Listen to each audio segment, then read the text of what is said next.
we are, as fathers, my son's car, although it was only 6 grand, it's cleaner, nicer, and less miles than what I drive. And yesterday I had to drive it to go do something because my wife's car is in the shop.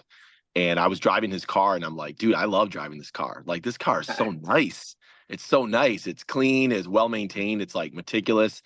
And I was like, wow, my son has something nicer than I do. And that's the whole point. That's the whole point, is that we go through the fire, we go through the, hell, whatever we got to do to change the legacy of what our fathers gave us to be better for our sons and so it's like, we're going to be scarred, we're going to be scratched, maybe some blood, sweat, and tears, but it's worth it.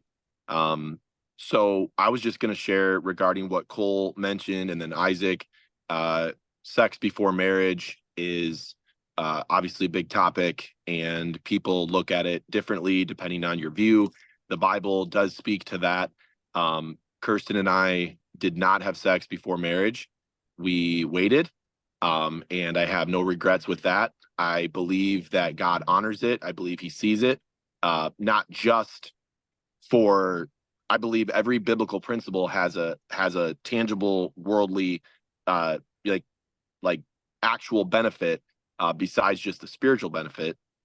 And I think sex before marriage has too much risk, emotionally, mentally, physically, STDs, unwanted pregnancy, the obvious stuff, but also just the fact that we call it like a soul tie.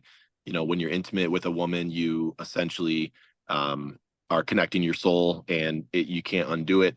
So that's something I agree with, something that I've done, and I truly believe that my children are blessed because of it. And the cool thing is, now that I have a 16 and 14-year-old, I can tell them that honestly, that, hey, me and your mom, we waited. And then something I'm thinking about is, before my oldest gets in a serious dating relationship, I'll probably be buying them, if they want to make the commitment, it's their choice. If they want to make the commitment to wait to have sex before they're married, till after they're married, I want to buy them a purity ring and put it on their right hand, on their ring finger, to remind them, and I've taught them, I have taught them how lust and sex and masturbation and pornography and all that work.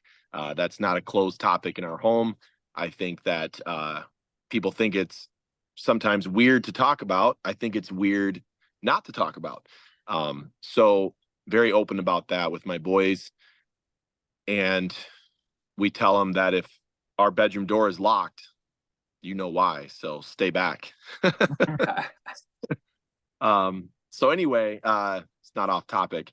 One thing I was going to share, Aaron, is that a lot of women, as we know, they want, not a lot, all women want safety and security. They want to be provided for and protected. With that, it looks a little different for different women. So what I've learned from my friends is that some of my friends work a 9 to 5. They come home, they're home at 5:15 every day, exactly at 5:15. They help with dinner, they help with the kids, they put the kids to bed, they're involved. They leave the home to work, but when they come home, their wife is, tired from a long day. She depends on her husband to kind of take over, help with the household stuff, be present, be intentional. And that's fine. That's great.